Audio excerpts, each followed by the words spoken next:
We're here in Washington, D.C., the nation's capital, right here on the National Mall, right across the street from the Capitol building and right in front of the National Monument. There are at least thousands, or there are at least 1,000 or more practitioners of Falun Dafa here. They are petitioning to the government to work to end the persecution of this meditation discipline in China. Falun Dafa is a spiritual discipline rooted in Chinese culture, revolved around the principles of truthfulness, compassion, and tolerance. Many of these practitioners believe that it's their fundamental human right to practice this here or any country in the world, including China, and that's why they're standing here today. What you see behind me is many practitioners from all over the United States who have traveled here for this very important moment. So it's the 23rd year of the persecution of Falun Dafa. The Chinese Communist Party has cracked down on this since 1999. And one interesting fact that one practitioner of this discipline told me is that they've been coming here to this very lawn every single year since 1999, since the beginning of the persecution. She said on day one, when they found out that the Chinese government was persecuting this discipline, many people who are practicing here in the U.S. rushed here to this lawn to start this annual tradition that they have of raising awareness about this brutal persecution that's still going on today. So right now they're holding a rally here, holding a couple of signs, bringing attention to the forced organ harvesting, bringing attention to the millions of people, the hundreds of millions of people who have quit the Chinese Communist Party because of these practitioners' efforts to tell the truth about this brutal regime's persecution. So right now we're hearing from our introductory speaker, and later on we'll hear from a couple of Congress members as well as other people who have been investigating this persecution for many years now. Communism Memorial Foundation.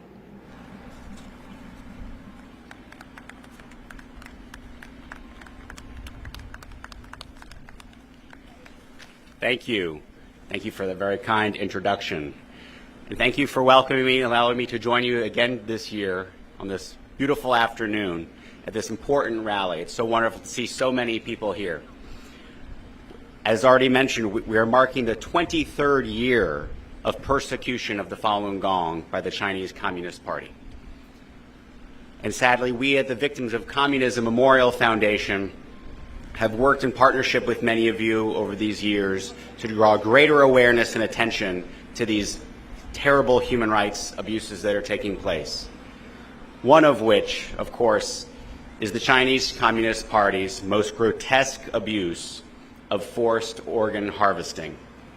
Today, Falun Gong practitioners and other religious and ethnic minorities in China are victims of this horrific human rights abuse that is part of a large-scale and lucrative trade. The CCP has claimed that these organs come from voluntary donors, but the mounting evidence proves otherwise. In 2020, the China Tribunal, an independent international people's tribunal, concluded beyond reasonable doubt that in China, forced organ harvesting from prisoners of conscience has been practiced for a substantial period of time, involving a very substantial number of victims. And forced organ harvesting has been committed for years throughout China on a significant scale, and that Falun Gong practitioners have been one and probably the main source of organ supply, end quote. Last year, a joint issue by 9 UN special rapporteurs called on China to promptly respond to the allegations of organ harvesting and to allow independent monitoring by international human rights mechanisms. Of course, unsurprisingly, China responded to these concerns raised with blatant lies and failed to provide any information requested. Further evidence of this horrific crime has been released just this year by the Victims of Communism's China fellow Matthew Robertson. He published an article in the American Journal of Transplantation, the world's top peer-reviewed transplantation publication, demonstrating conclusively that Chinese doctors are executing patients by extracting their hearts. This shocking report examined many surgical records, including a heart procedure done on a death row prisoner by 8 doctors at Tongji Medical College Hospital in Wuhan. Rather than wait for judicial authorities to execute the prisoner, the doctors themselves carried out the execution by heart extraction. This is one of the many examples that were found that indicate and demonstrate that brain death could not have been properly confirmed and that the removal of the heart was the only cause of death. The leader of China's transplant sector wrote in 2007 that effectively 95% of the organ transplants were from prisoners. This includes those on death row and prisoners of conscience.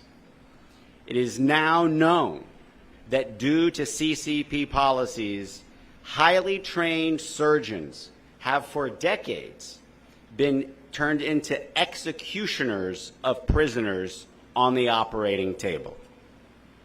In March of last year, Congress introduced an important bill that can help prevent further acts of forced organ harvesting.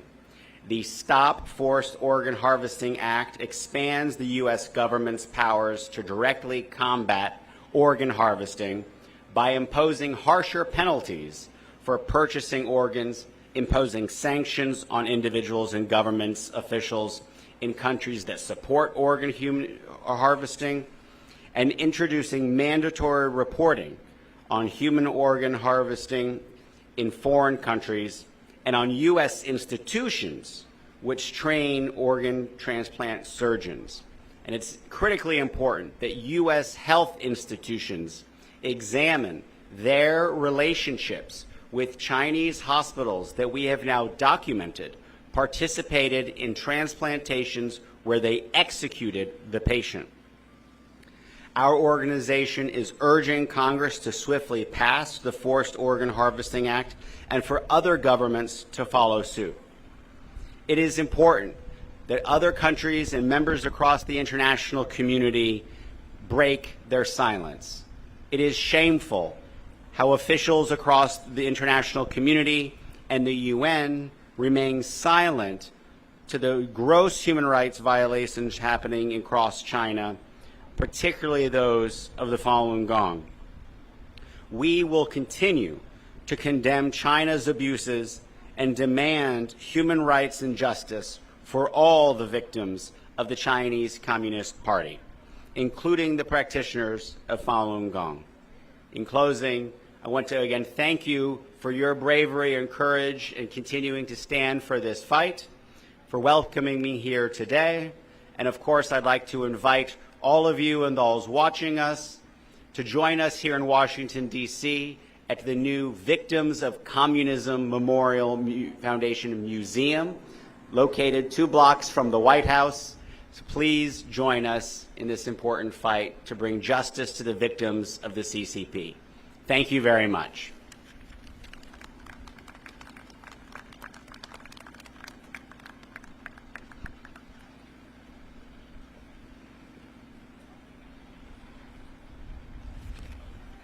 Our next speaker is the Congressman from Ohio's 1st District, Congressman Steve Chabot.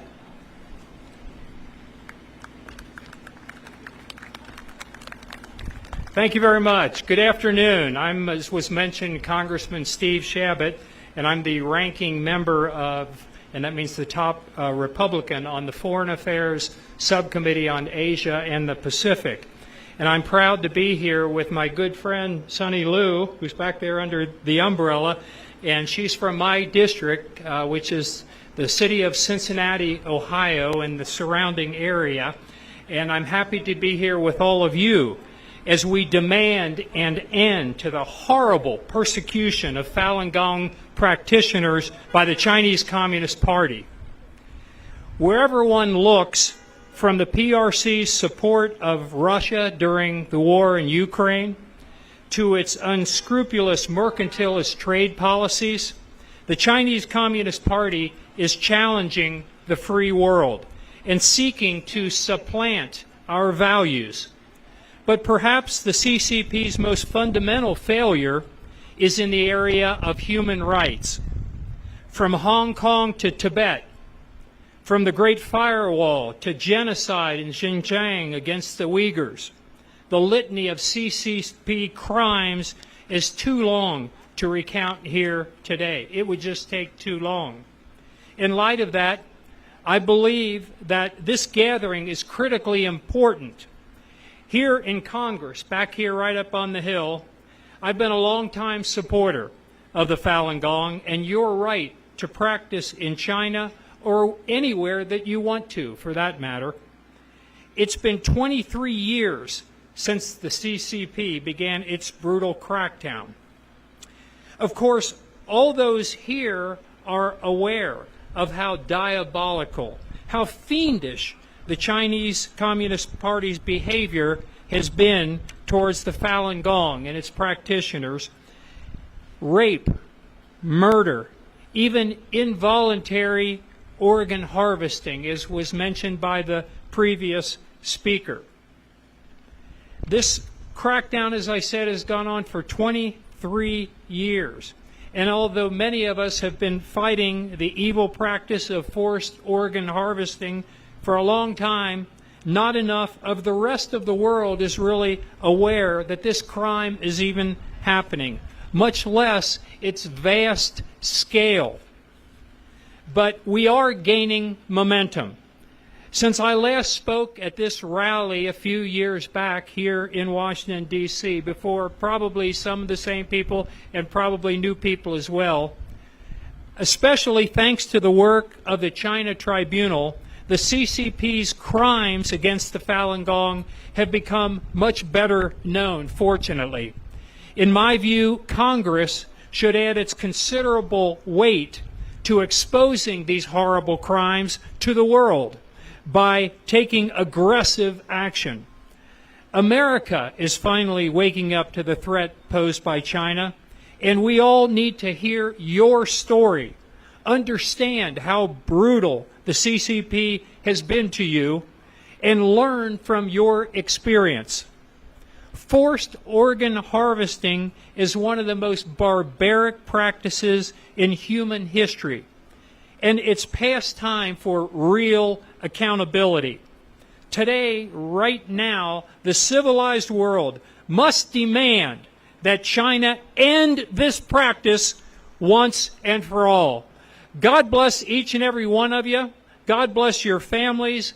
God bless the Falun Gong, and God bless the United States of America. Thank you very much.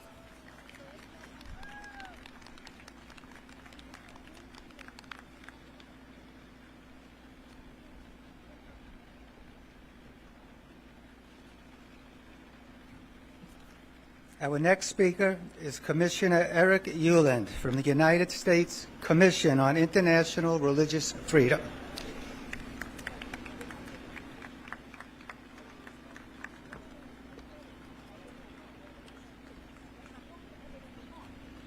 Good afternoon. Thank you very much for having me here today. I really appreciate it. I'd like to begin with a moment of reflection and remembrance and commemoration in light of the pictures of all the victims of the CCP's oppression in China of the Falun Gong. We could all take a moment, please, in silence.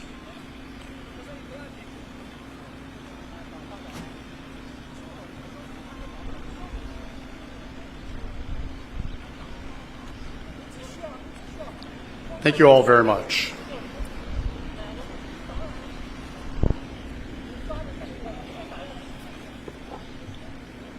As mentioned, I'm Eric Ueland, one of the 9 commissioners serving on the U.S. Commission on International Religious Freedom, or USIRF. It's my real privilege and deep honor to be with all of you today, and on behalf of our chairman, Nuri Turkel, and our vice chairman, Abe Cooper, and all members of the Commission, I would like to thank the Falun Dafa Association of Washington, D.C. for having all of us here today. we gather together to share in condemning the brutal oppression of the Falun Gong in China. We must never forget that countless Falun Gong practitioners, past and present, unjustly punished at the hands of China's government. Under Xi Jinping's authoritarian rule, religious freedom conditions in China have rapidly deteriorated in the last 13 years. Not since the worst days of the Cultural Revolution have we seen such widespread and terrible persecution of religious communities in China, including the Falun Gong. USURF has repeatedly spotlighted how China's government harasses, detains, imprisons, and tortures Falun Gong practitioners. Victims of this terrible mistreatment have even died at the hands of Chinese officials. This shocks the conscience and should seize our souls. USURF is intently focused on the terrible ongoing reports of forced organ harvesting of Falun Gong practitioners. This must be condemned by our government, governments around the world, and all peoples of good conscience. Now, for many years, USURF has been calling out China's abuses and their violations of religious freedom. Since our very first report 22 years ago, just 1 year after this persecution began, USURF has repeatedly asked the State Department to designate China as a country of particular concern. We have urged the U.S. government again and again and again to take real, meaningful actions to hold the Chinese government to account.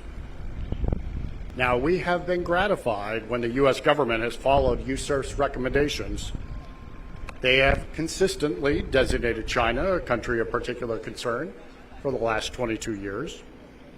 They have sanctioned Chinese government officials responsible for religious freedom violations, including even one responsible for the persecution of Falun Gong practitioners. And just this year, they implemented a diplomatic boycott of the 2022 Beijing Winter Olympics. But we also strongly believe that the U.S. government must work together with like-minded partners to expose all of China's religious freedom abuses, impose targeted sanctions for severe religious freedom violations, and propose new ways to stand up together for the right to freedom of religion. So strongly has USURF spoken out against China's abuses of religious freedom that China recently took the extreme step of sanctioning multiple USURF commissioners in retaliation for simply speaking the truth to power. But the USURF has not been scared. We are not running away. We will continue this fight. More can and must be done to combat the Chinese government's terrible abuses, and USURF will always, always, always demand action, insist on change, and drive to the day when Falun Gong practitioners can freely practice their beliefs in China.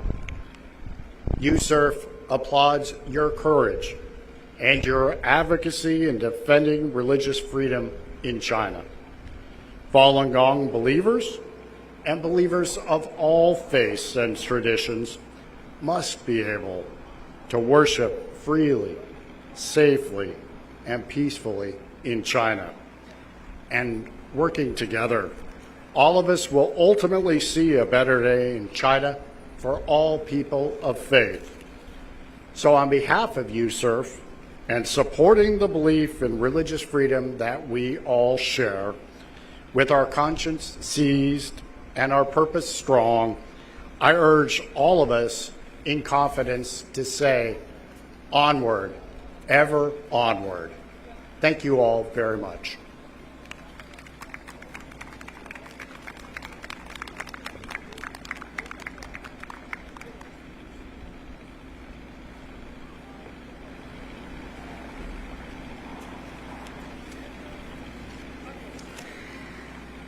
Our next speaker is the Vice President of Freedom House, Annie Buyajian.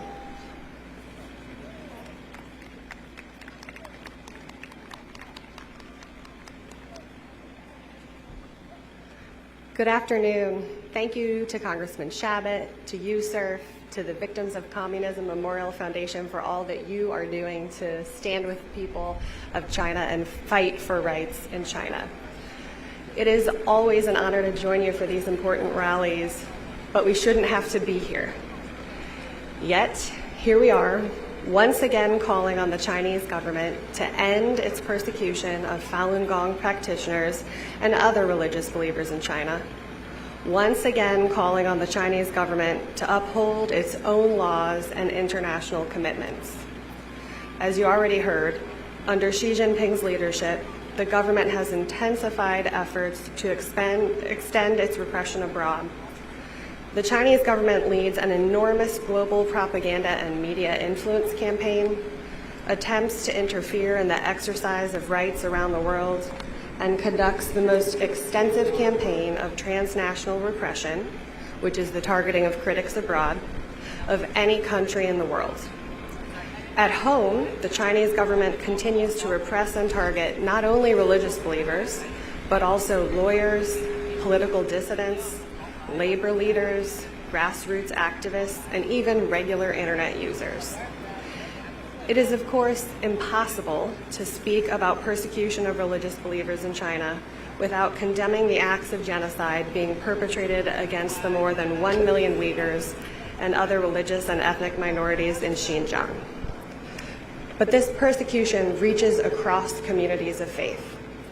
In Freedom House's 2017 report on religious revival, repression, and resistance in China, we found that repression has worsened for Uyghur Muslims, Tibetan Buddhists, Protestant Christians, and also for Hui Muslims, though what they face is not as severe as the Uyghurs.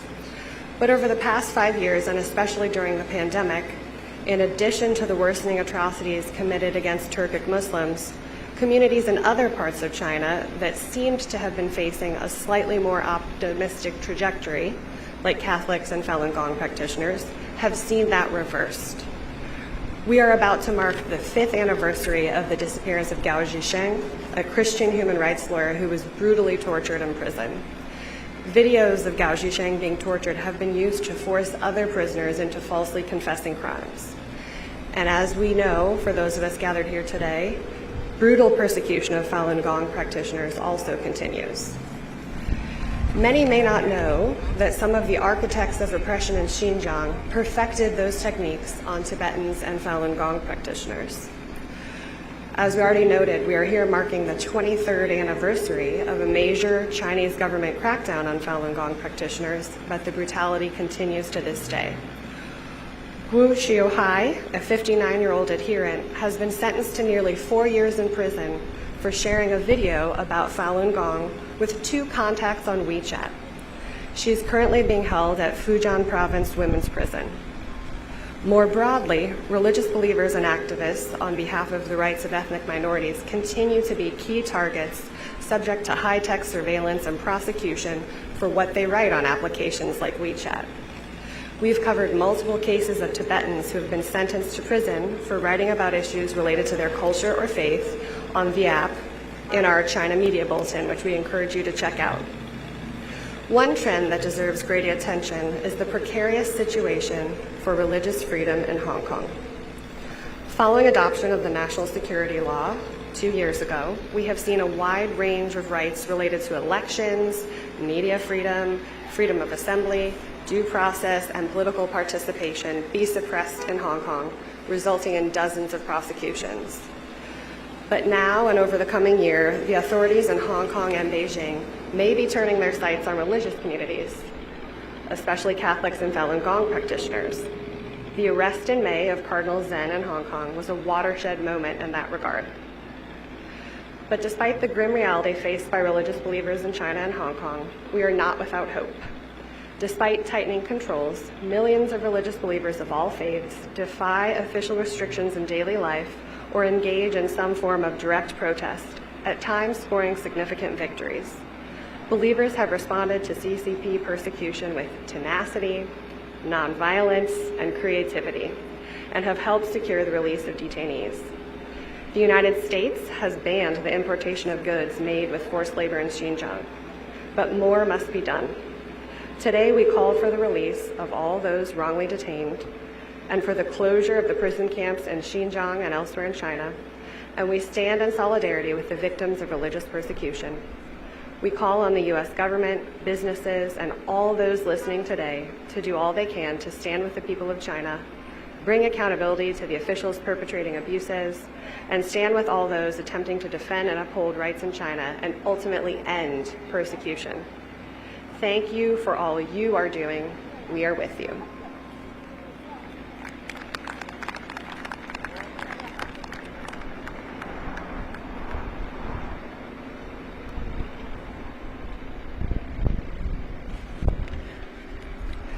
Our next speaker is Sean Nelson, legal counsel for ADF, the Alliance for Defending Freedom International.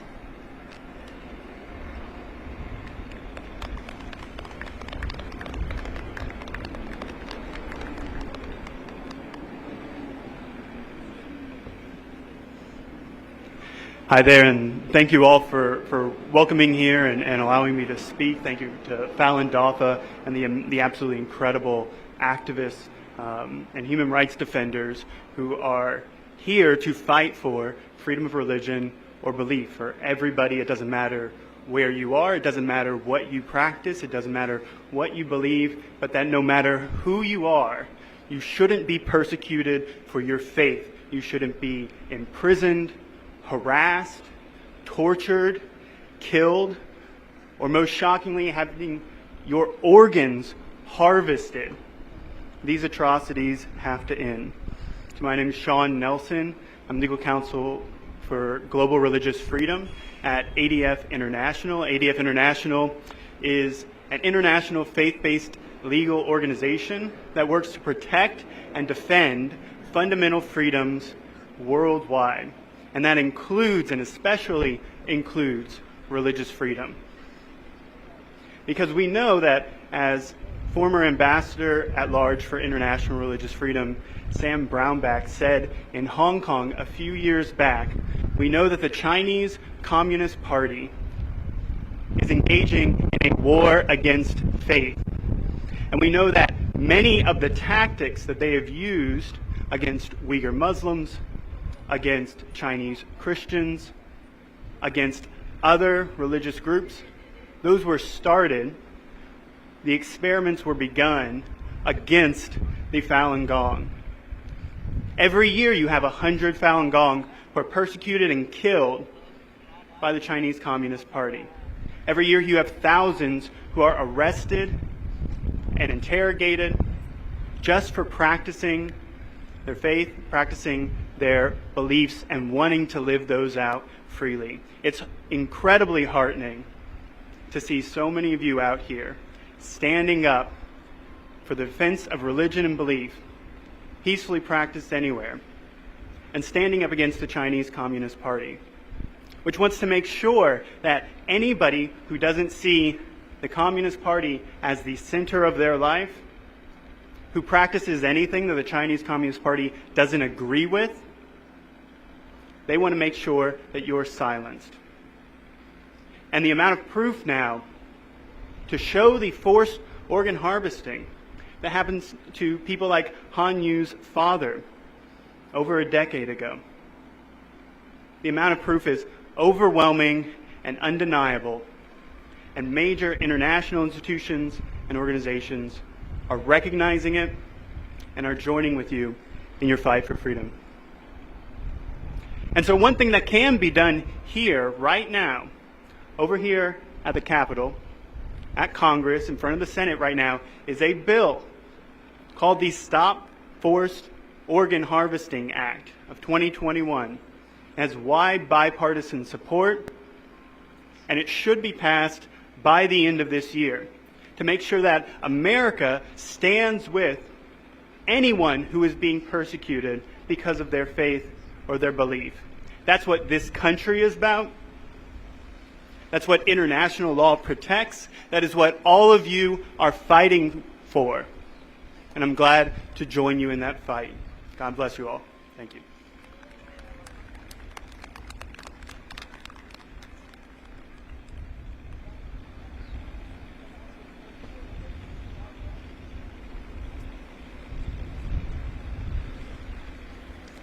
Our next speaker is Piero Tosi, the Senior Advisor to Congressman Chris Smith.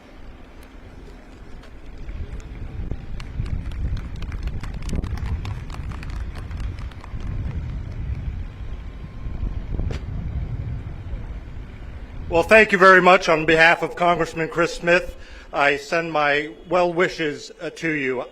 I just came by to show support. I did not expect to speak, but I'm happy to have this opportunity to stand here. You know, for 23 years, you have been persecuted.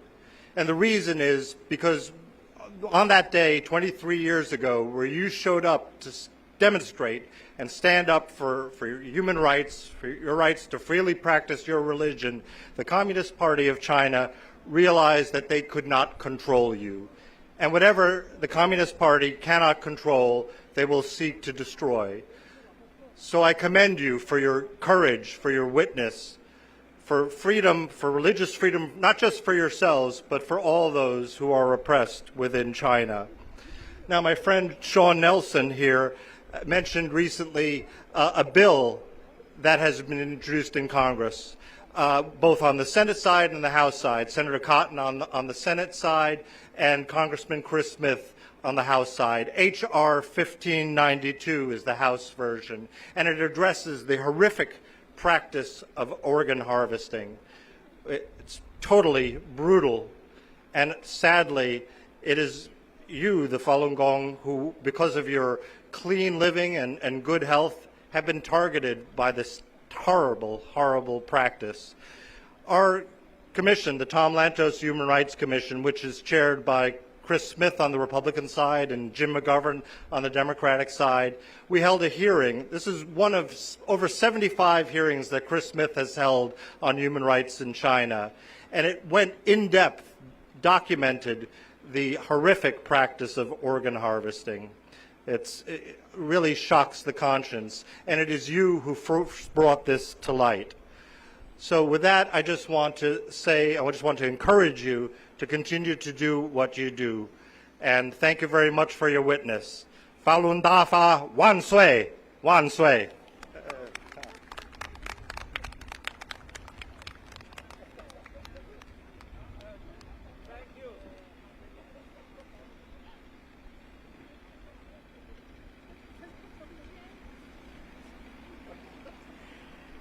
Our next speaker will be Ariel Del Turco, the Assistant Director for the Center for Religious Liberty at the Family Research Council.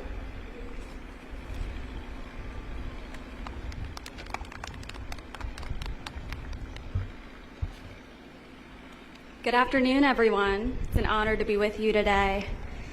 Today, we are gathered for a united purpose: to speak out against the Chinese Communist Party's horrific persecution of Falun Gong.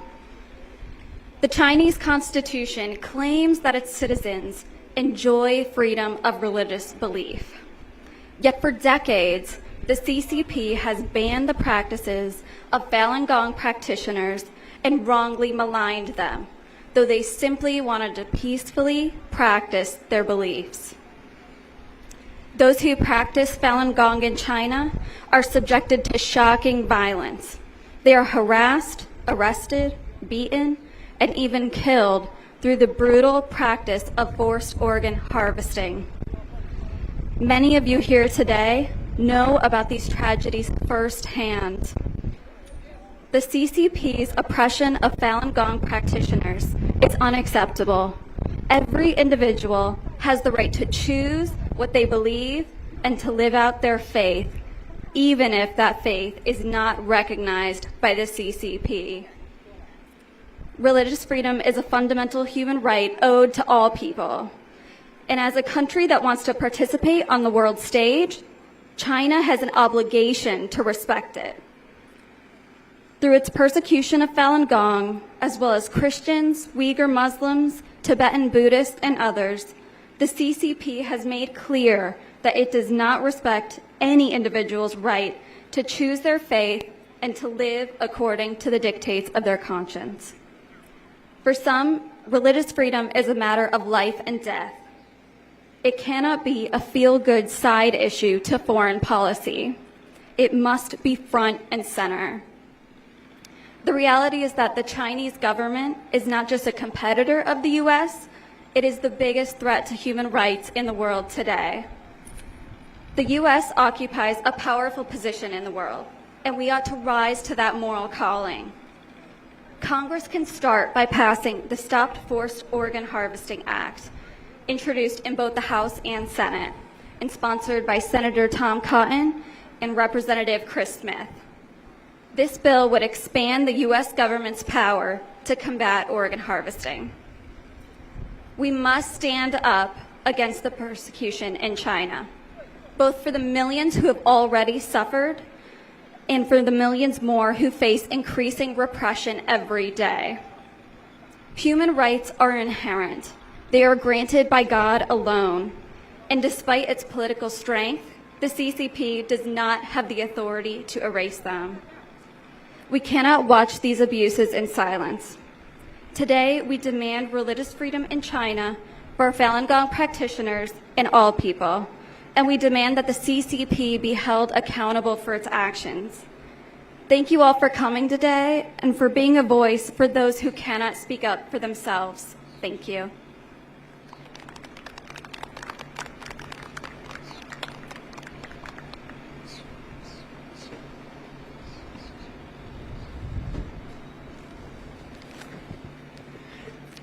Our next speaker is Darren Spink, Associate Research Fellow with the Henry Jackson Society.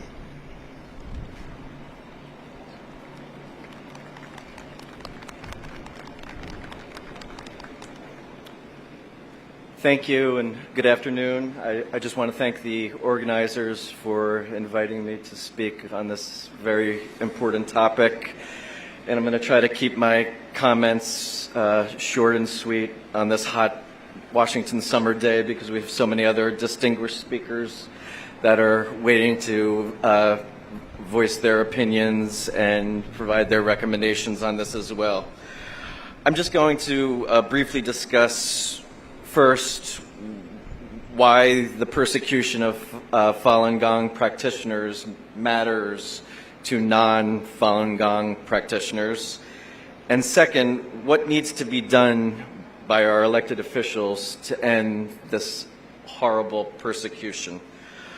Last month, I attended the International Religious Freedom Summit here in Washington, and I think the most important takeaway for me was religious freedom is for everyone, everywhere, at all times. At this time, I met with some of the organizers for this event, and I heard the horrific stories about the persecution of the practitioners. And I think what's important for non-practitioners to realize, religious freedom is not exclusive to Christianity, Judaism, Islam, and Buddhism.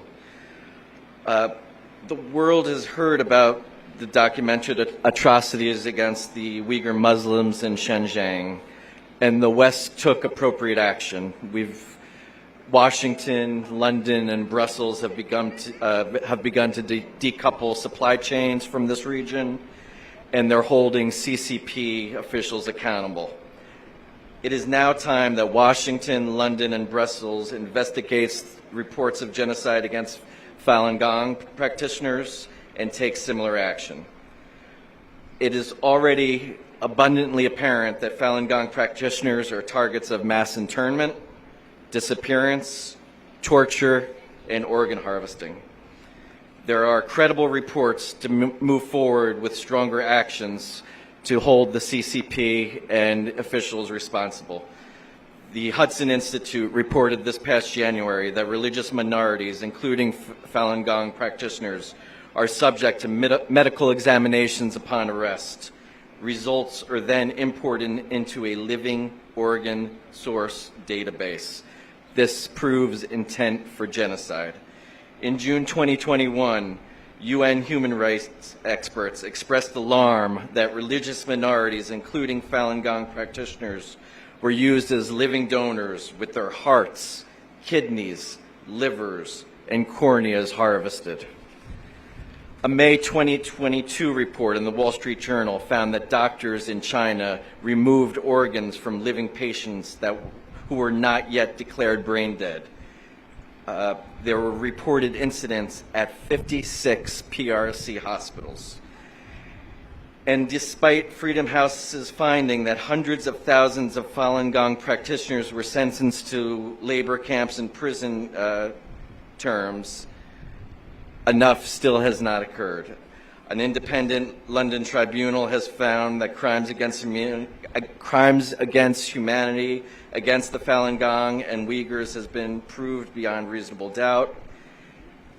U.S. House and European Parliament have passed resolutions expressing concern over organ harvesting, but I need to stress once again, more must be done. At times, it seems that the U.S. business community has an unquenchable thirst for inexpensive Chinese labor. And it also seems that while the White House seems to want to roll back tariffs, they do not necessarily also always walk the walk on human rights abuses. They just seem to talk the talk on these abuses, seemingly more concerned with gaining China's cooperation on climate rather than decoupling from the CCP. There are reports that the Uyghur Forced Labor Prevention Act, for example, has not been adequately enforced, and cooperation with the Customs and Border Patrol, they have not provided enough guidance to U.S. corporations for an adequate decoupling from this region. My recommendations for our policymakers moving forward would, number one, be to limit the National Institute of Health and other U.S. health researcher organizations from cooperating with China until there is a thorough investigation into organ harvesting.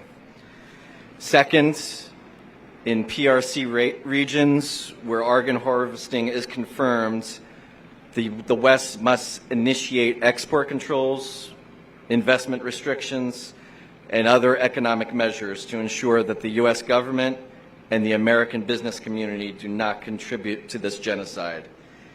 And finally, it is time for the administration and the administrations in London and the European Union to name officials, name CCP officials, name medical professionals who are complicit in organ harvesting, and sanction them under the global Magnitsky human rights regime. Thank you again to the organizers for this opportunity. I appreciate it, and I wish you all the best success in fighting back against the actions of the Communist Chinese Party. Thank you.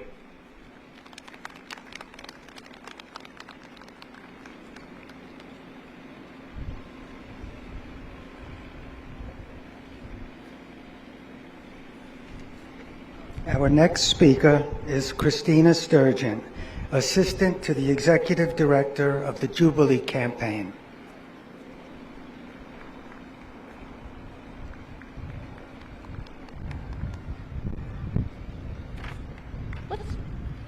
Good afternoon. It's an honor to be with you today. I'm here on behalf of Ann Buwalda, the Executive Director of Jubilee Campaign. I currently serve as a law student intern for the nonprofit and her immigration firm. Jubilee Campaign promotes the human rights and religious liberty of ethnic and religious minorities around the world. It documents human rights abuses and advocates with consultative status at the United Nations. In March of last year, Jubilee Campaign submitted a shadow communication to the United Nations Committee on the Rights of the Child. It discussed numerous obstacles that children of minority faiths face when they manifest their beliefs. Today, I'll briefly speak on the persecution that Falun Gong practitioner children face in China.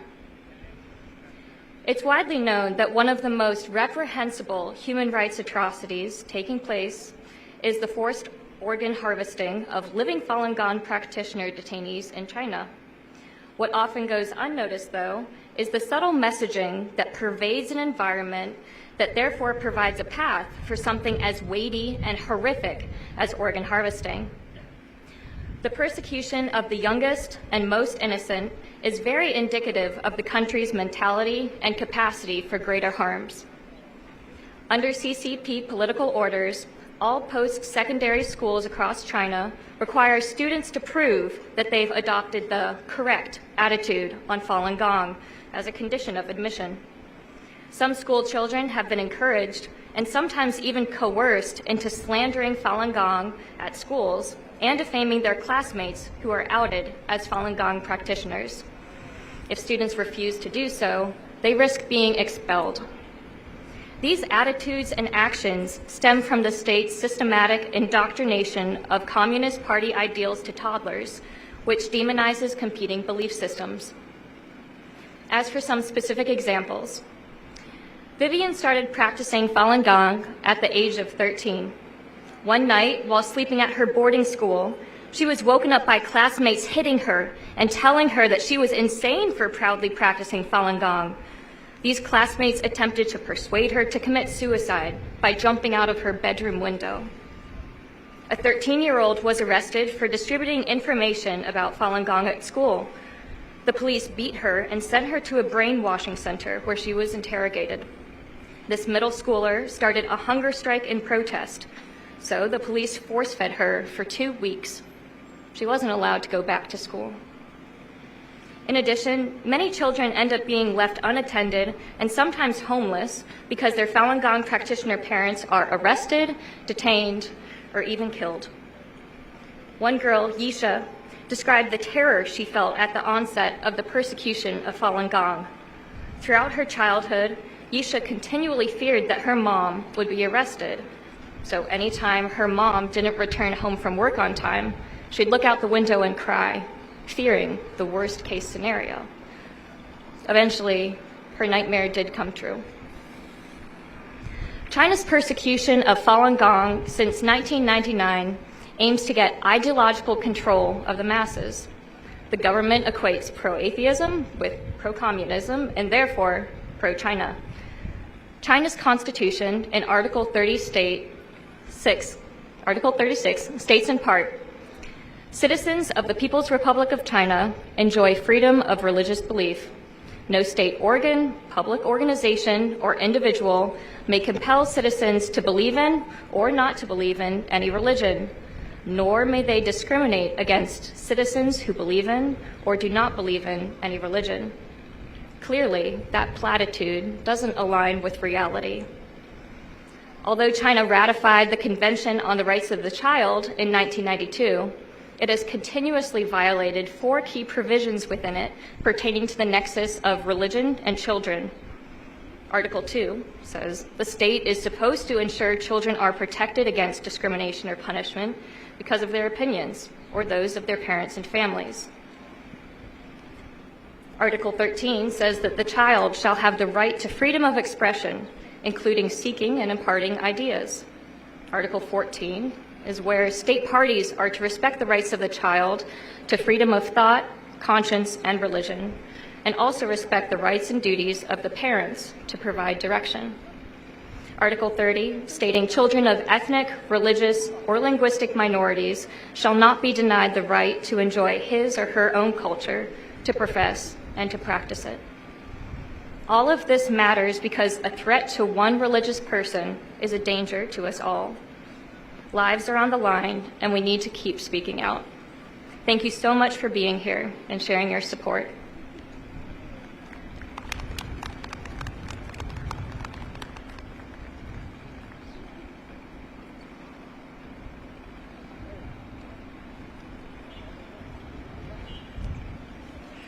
Our next speaker is Liu Na.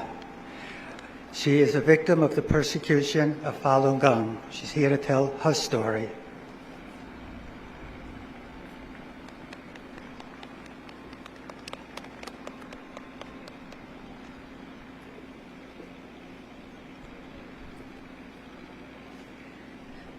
Greetings.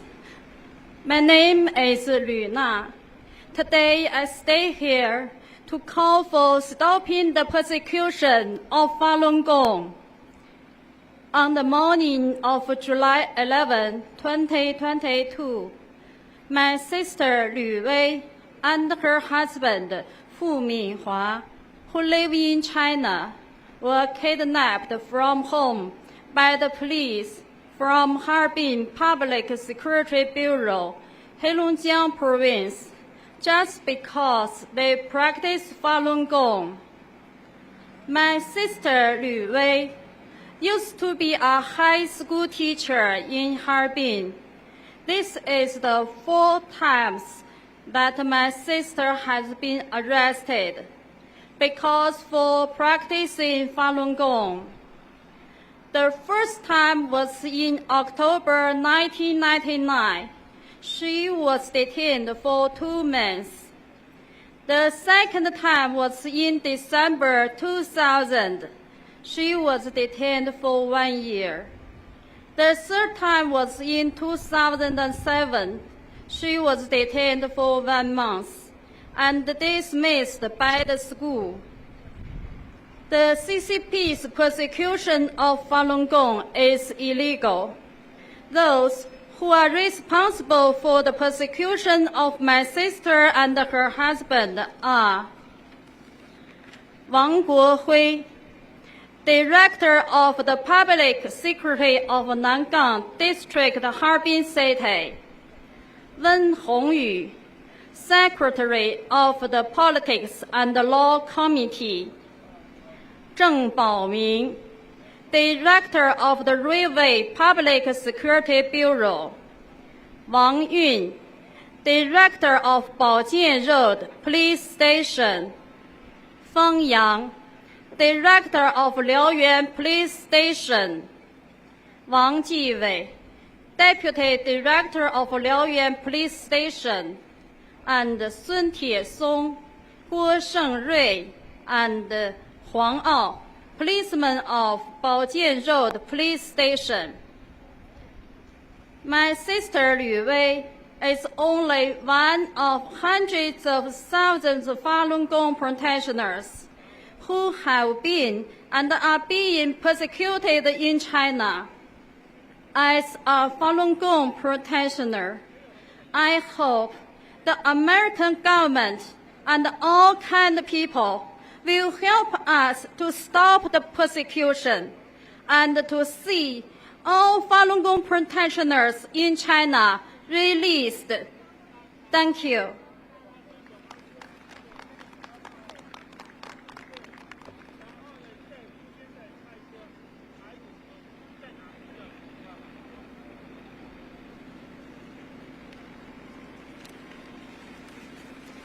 Our next speaker is Rong Yi, President of the Tuidang Center.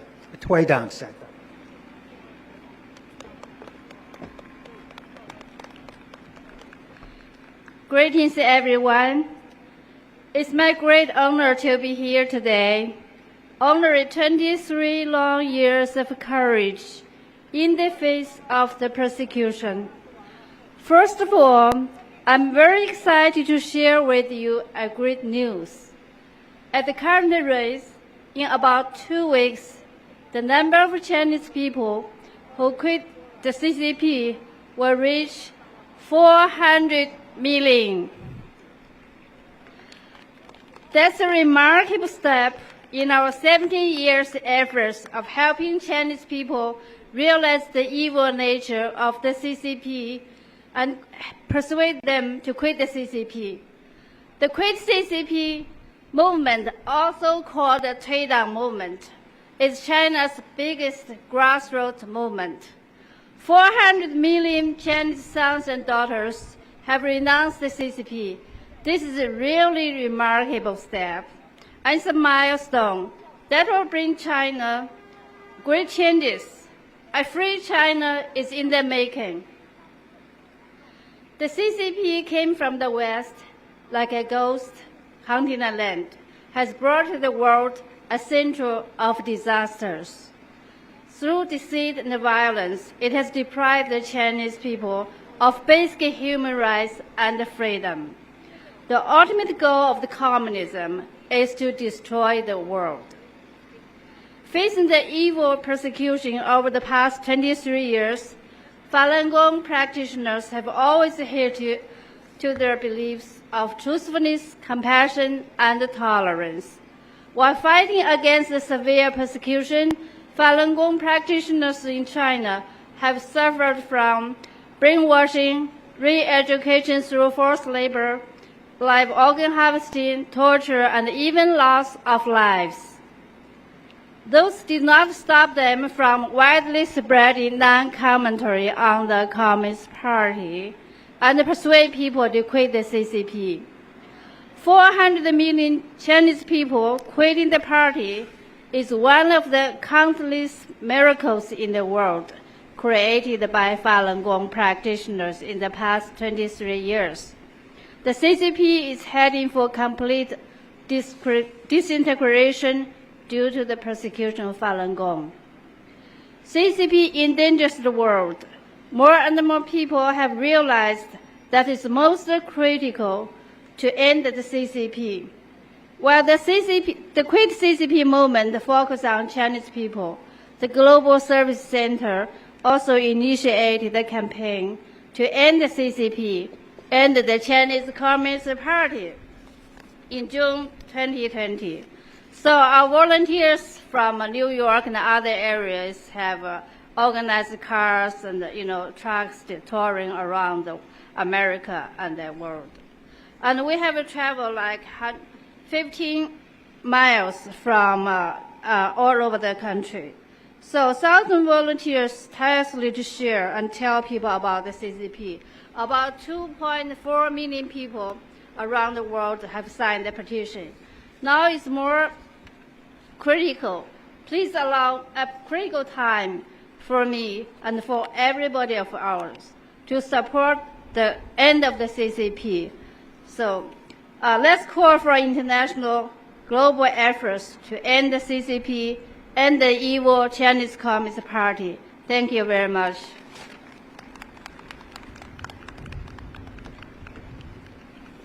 One continuing message that we heard from many of the speakers is calling on Congress to take action. They're pushing for Congress to pass a bill to end forced organ harvesting in China. Now, we heard from Congressman Steve Chabot, who's been one of the Congress members who have spearheaded this effort in Congress, as well as Congressman Chris Smith, who has held, what we heard from the speakers, 75 hearings on China's human rights abuses. So this group is really urging, the group and the speakers are really urging Congress to take action here and to expose these human rights abuses, as well as taking action to end this persecution. Now, that just speaks to perseverance. We heard from somebody over in the crowd just a moment ago who has been working in Congress to get them to pass this bill, and he told me it's taken two sessions of Congress to get movement on that bill. So it just speaks to the level of perseverance and persistence that this group has. And I think that that's one of the things that Falun Dafa practitioners have here. So like I mentioned at the intro, if you missed it, this group has been coming here to this lawn since 1999 on the day that the persecution first started in China. One of the practitioners told me that as soon as they got word that this brutal crackdown started in China, they rushed over here to this lawn right in front of the nation's capital to do the meditation exercises and really just expose that this was happening overseas.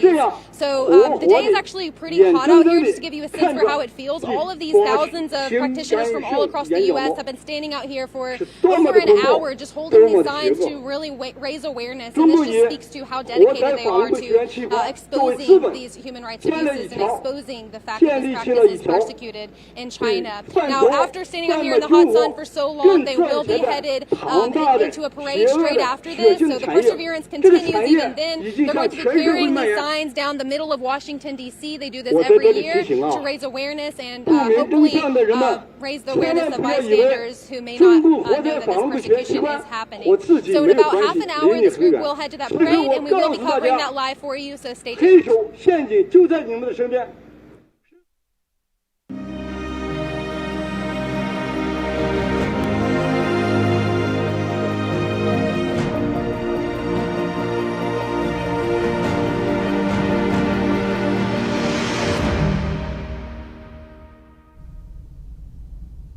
Hello and welcome to the live coverage of the 2022 End Persecution of Falun Gong Parade in the nation's capital. I'm David Zhang, and I'm so glad to have you all join us today for this coverage. Yesterday marked the 23rd year of the persecution of Falun Gong, or Falun Dafa, which is a spiritual meditation exercise. Today, Falun Gong practitioners gather near Capitol Hill to raise awareness of the ongoing persecution still in China. Now, we'll be taking you through the parade event today, but first, let me introduce you to our distinguished panel with our three guests today. First, let me welcome Levi Browdy, Director of the Falun Dafa Information Center. As well as joining us in studio is Tiffany Meyer, host of NTD's China in Focus. And we have the privilege to welcome Dr. Anders Kaur, who is joining us online as our special China expert. He also is the publisher of the Journal of Political Risk, as well as the principal of Core Analytics. I want to thank you all for joining us today for this discussion. And Levi, let's kind of turn to you first, right? What exactly is Falun Gong and why is it being persecuted in China? Sure. So Falun Gong is a Buddhist-based spiritual practice that involves slow-moving exercises, a sitting meditation, but also the studying of the principles of truthfulness, compassion, and forbearance.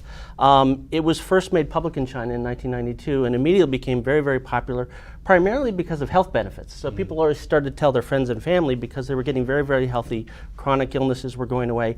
But pretty soon, actually, people, as they delved more into the teachings of Falun Gong, they realized, actually, this is a fairly profound spiritual practice that really takes back or draws from the traditional culture of China.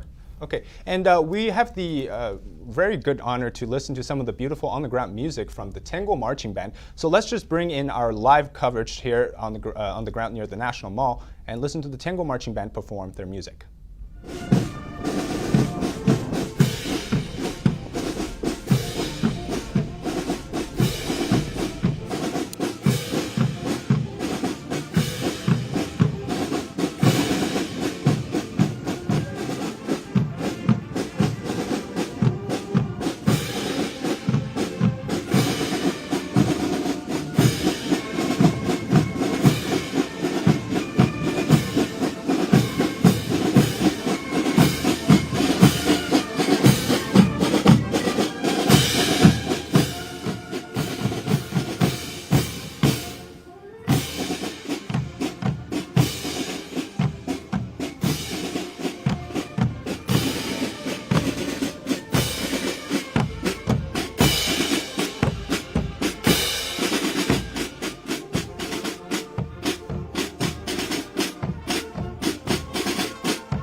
Route today, and let me just put up the map as to where they're heading.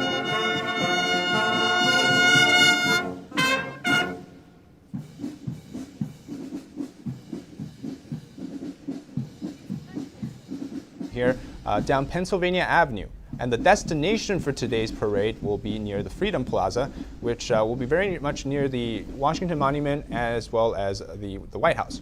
And so that's where we're going to continue our coverage, but kind of resume our discussion earlier. Falun Gong is a Buddhist-based spiritual exercise, right? It's being persecuted in China. Why? So by the end of it was first to understand in 1990, throughout the 1990s, it was extremely popular. In fact, the Chinese government did a survey and found at the end of about 1998, 170 to 100 million people were practicing. Okay. So with that many people practicing, some in the Chinese Communist Party leadership grew nervous. There's also the spiritual component. For decades, the Chinese government has tried to instill Marxism and Leninism on the Chinese people, and along comes something that's really heartland traditional Chinese, bringing back some of the great things of traditional Chinese culture. That played a role, but the main reason that the persecution started was the leader of the CCP at the time, a man named Jiang Zemin, was really looking to build up his own power base. He came to power in the wake of the Tiananmen Square massacre, didn't have a lot of credibility around the other people in the leadership, and he saw in Falun Gong what he thought was an easy target to kind of have a cultural revolution to build up his own power base. And he chose Falun Gong, and that's tragically really the main reason the persecution started, is Jiang Zemin wanted to have a group to sort of paint as evil and mobilize the whole society to build his own cult of personality up. That's really what happened. Right. So, and we'll definitely go over what exactly is that cult of personality with our two other experts that are covering China. But first, the idea is that why should the American people care so much about something that's from China? I think it comes down to three things. First, the persecution of Falun Gong is really the canary in the coal mine for 21st century tyranny. It came at a time when the internet was rising, when China was rising, and the methods that the CCP used to persecute Falun Gong, we now see being dealt on other groups, other regions, and even impacting us in the West. So this is really important. It's like an incubator for persecution that we're all starting to feel from the CCP. That's the first reason.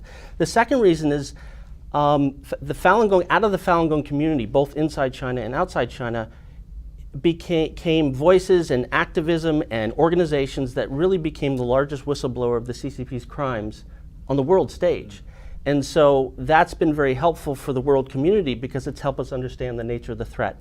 I think the third reason is something that speaks to our humanity, and that is we're talking about people who believe in truthfulness, compassion, forbearance, and they're being persecuted for that. And if we as a world community can't stand up and say something about that, something's really, really wrong. So I think those are the main three reasons, I'd say.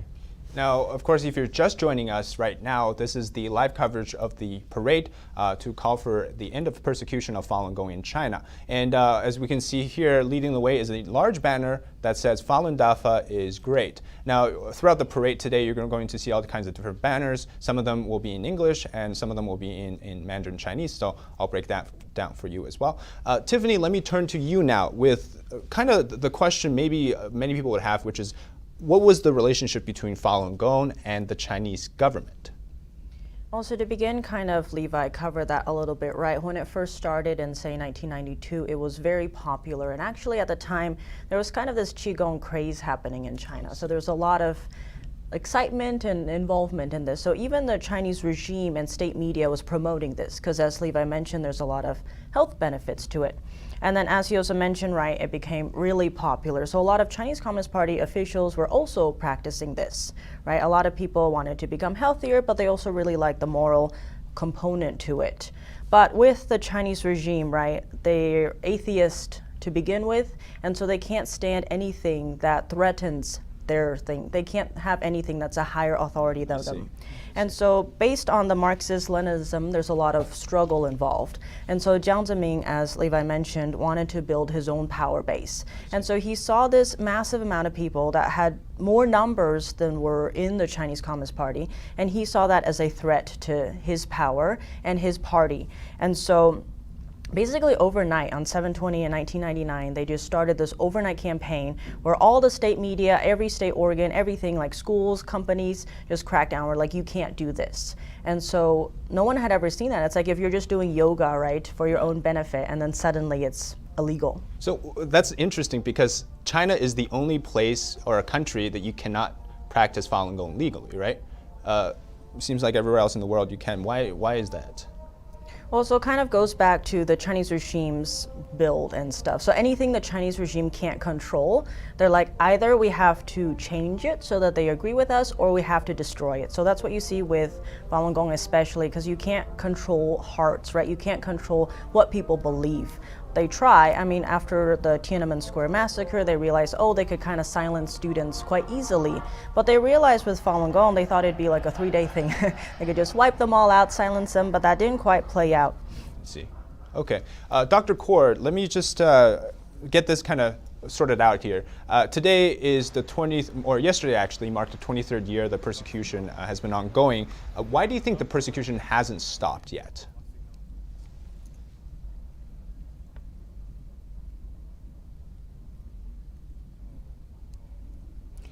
Sorry, I don't think we can hear your sound right now. Let me just quickly, Levi, perhaps we can jump to you and get you to answer this question for now. I think there's a few reasons. First of all, when they first started the persecution, this came from the top, and so there's no impetus or any sort of appetite for stopping it. As the persecution progressed and the level of atrocities, the horrors that were unfolding, they realized this became a cover-up. Oh, now they couldn't, they crossed a line where they couldn't go back, they couldn't say, oh, sorry, we were wrong, because so many top-level officials were implicated in such horrible crimes. And I think the last part about why it hasn't stopped is now, as I mentioned, Falun Gong is a leading whistleblower on the world stage, and were they to change their attitude about Falun Gong, Falun Gong would have probably even a bigger voice and calling them out on the crimes that they've committed. I see. And Dr. Kaur, let me know if you can hear or answer this question here, which is the Chinese regime, it seems with Falun Gong as well as many other religious groups in China, are they waging a war on religion in China? I do think so. The Chinese regime is not only taking it out against Falun Gong, which I believe is a genocide. The repression, I believe, is a genocide against Falun Gong. But of course, they're using the similar tactics against Uyghurs, and arguably the tactics against the Uyghurs came after the Falun Gong, the genocide against the Falun Gong. So they're just moving that genocide, rolling it over to a new religion, and they're using similar tactics against Christians, Taoists. They're knocking down crosses from the churches, Christian churches. Tibetan Buddhists are under attack. So the Chinese Communist Party really is it's a Marxist party, a Marxist-Leninist party. It's against religion. Marx has always thought that religion was the opiate of the masses, and it's always been the Marxists and the communists have always attacked religion. Thank you. And let's just quickly introduce our next topic with a short video here. And this is for a concept we're going to be discussing, which is called the 610 office, and how exactly that plays into the persecution and what we're going to be talking about today. So I'll have that for you now. On June 10th, 1999, the leader of the Chinese Communist Party created a group for handling the Falun Gong problem. That group created what came to be known as the 610 office, named for the date of its establishment.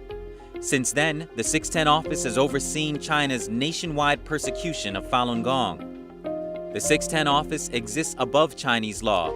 Despite having no legal mandate, it's been given enormous financial resources. Reuters has compared the 610 office to the Nazi Gestapo, or secret police.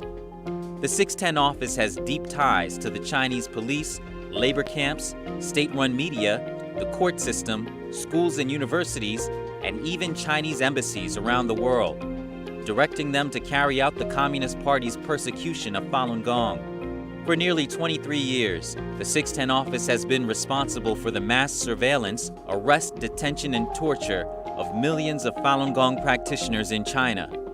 The United States Congress and other members of the international community have repeatedly demanded that the Chinese government put an end to the 610 office.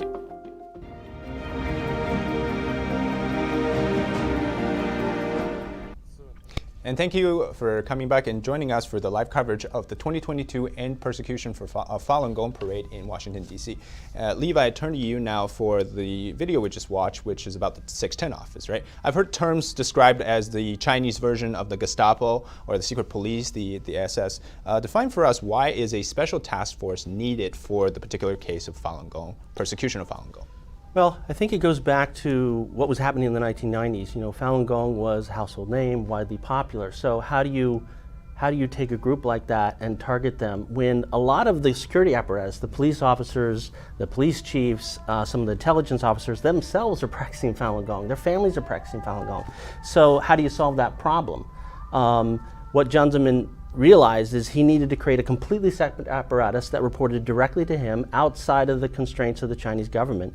It's really an extra legal organization so that he could get people that would actually go out and do this. Because again, he's dealing with a populace that at that time understood Falun Gong fairly well and respected it quite a bit. And Tiffany, is the 610 office still in operation today? So officially no, but unofficially yes. So basically what happened is it was started on June 10th, 1999, so 610, to deal with this so-called Falun Gong problem, right? But then in 2018, it was officially disbanded. But there's a high-level official that was quoted by Minghui.org, which basically follows Falun Gong people inside China. And so this was overheard, and basically he was saying to other officials that the Falun Gong problem still exists, so the needs of the 610 office are still there. So basically it was merged with something called the Political and Legal Affairs Committee. But the head of that is also the head of the person dealing with the Falun Gong problem. And so basically it still deals, it has the same function as the 610 office, but without that name. And so as Levi mentioned, it's above the law because they basically know what they're doing is so atrocious, it wouldn't even stand by Politburo law. So they had to create something that wouldn't be held accountable, where they could do all these tortures and like inhumane things. Right, and the idea of using extra legal groups or organizations isn't something new. And in fact, it seems from my coverage, and Tiffany, I believe you as well, the idea of using some sort of a secret organization to do the dirty work so that the CCP itself can seem like it's not involved in it.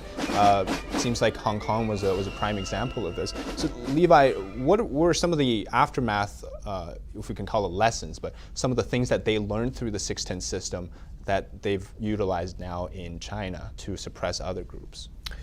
Well, it spans the gamut, really. I mean, all the way from, let's start with some of the more base, sort of horrific stuff. In some of the labor camps, one of their goals was, the reason they torture and inflict so much pain on Falun Gong practitioners, they wanted to transform them, right? Get them to abandon their faith and pledge sort of this allegiance to the Communist Party. Well, how do you do that?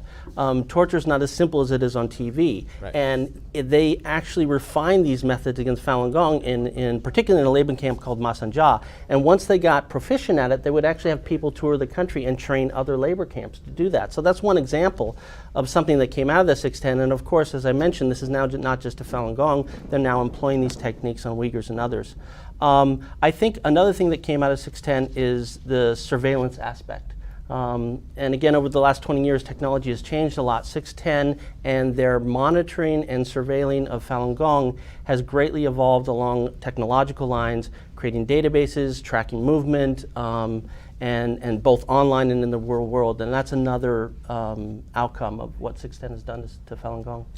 And let's just take a look on the ground there. We're seeing a large banner in Chinese that says, the world needs truthfulness, compassion, and tolerance, or in Chinese as Zhen Shanren. And that's really the core principle teachings of Falun Gong, if I have that correctly. Today, there's a very interesting concept the FBI has been calling the term transnational repression, right? And what that basically is the fact that another country is able to insert itself into, say, the United States and commit crimes and to suppress its dissidents who happen to have the luck to escape China after the persecution. So, Dr. Kaur, let's kind of talk about this concept, right? This year in January, the director of FBI, Christopher Wray, he outlined this, and China has been a primary sort of actor that does the transnational repression. So tell us a little bit about that. Well, the transnational repression is when the Chinese Communist Party would reach out globally and repress activists or lawyers, human rights lawyers, Falun Gong, anyone who the Chinese Communist Party really sees as a threat. And it's often people who used to be Chinese nationals and then they switched their citizenship to a new country, but perhaps the Chinese regime does not recognize that. And they would have their agents in those countries, whether that's Australia, Thailand, the United States, often use physical force against people that the Chinese Communist Party sees as a threat. How does this apply, Levi, to Falun Gong specifically as it goes here in the United States? It's evolved. When the persecution first started back in 1999, it was very basic and thuggery-like. We had people whose homes were ransacked several times here in New York and places around the country, certainly around the world. We had people who were assaulted. Several Chinese sort of thugs would beat up people in San Francisco, Chicago, New York, even had someone shot at. So that has started at the very beginning, and it continues to this day. We still have that kind of thing, getting death threats and things of that nature. Obviously, though, it has evolved a lot and is far more multifaceted and sophisticated. And I think it's harder to track specific movements of who's talking to what and who's pulling which levers of power. But you can see it in some of the outcome. For example, the silence of Falun Gong in some of the major media is no accident. And we can sort of track an arc of when it was covered a great deal, what happened, the money, the amount of money that was flowing from the CCP to our media institutions, and come to a conclusion there. And I think similar arc can be seen in some of the political environment, the economic environment. So there's been a lot of effort aimed at marginalizing and silencing Falun Gong here in the United States and really around the world. And it's very interesting when you look at the situation, because the persecution itself in China, if we look at the comparison to coverages of the human rights abuses, it's relatively throughout the years pretty smaller than some of the other groups that's been covered. Why is that for Falun Gong if the persecution has been going on since 1999? It's a great question. And I think it's important to first note that in the beginning, those first 2 years, it wasn't like that. I mean, Ian Johnson won the Pulitzer Prize in 2001 for his coverage specifically of Falun Gong, tracking people who were being imprisoned and tortured and things like that. The Washington Post had great coverage back in 2000, really showing that that torture is something that they mandated from the top down. But around 2003, the coverage really fell off a cliff. And I think one of the things you can point to is there was a senior Chinese diplomat that defected in Australia many years ago, Chen Yonglin, and he testified before Congress that in every single diplomatic mission around the world, there's a little department dedicated solely to marginalizing and silencing Falun Gong. And they will use political means, they'll use economic means.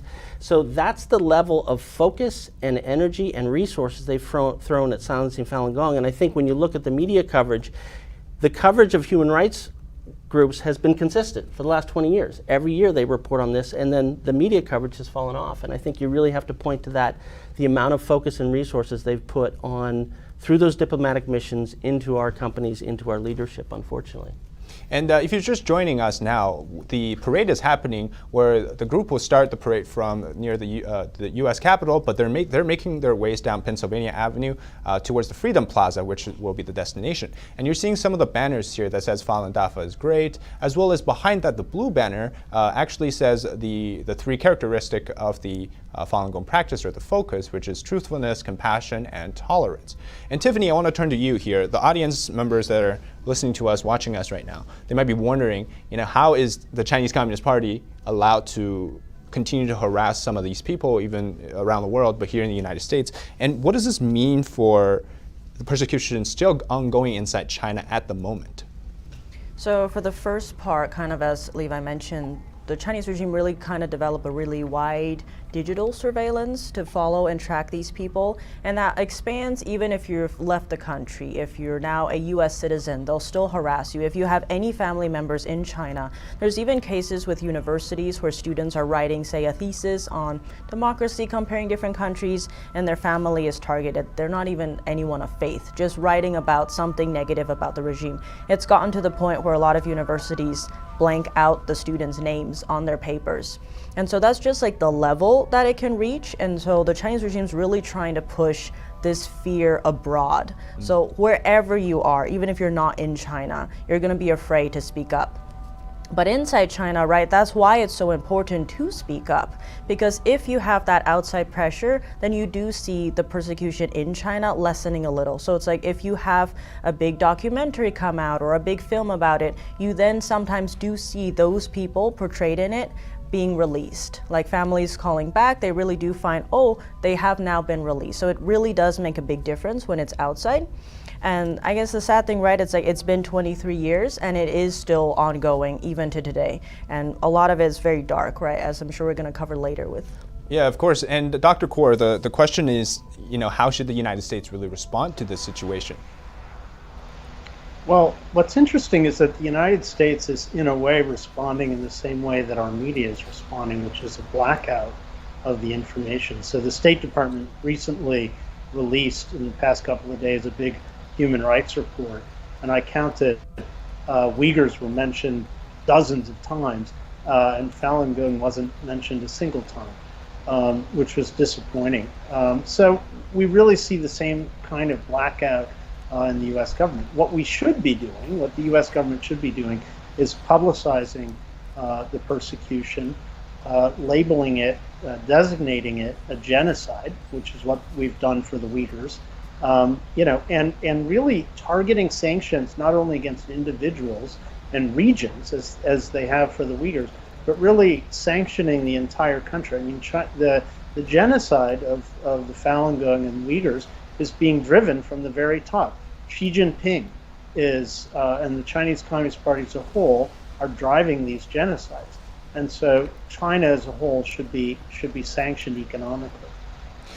Just to follow up on that, because the difference between maybe the United States versus, say, Russia or another country is that the sheer size of the economic ties with China itself, right? So when you're talking about getting rid of some of the economic or business benefits of working with China to, let's say, boost up the human rights for defending human rights, how do you see that relationship playing out?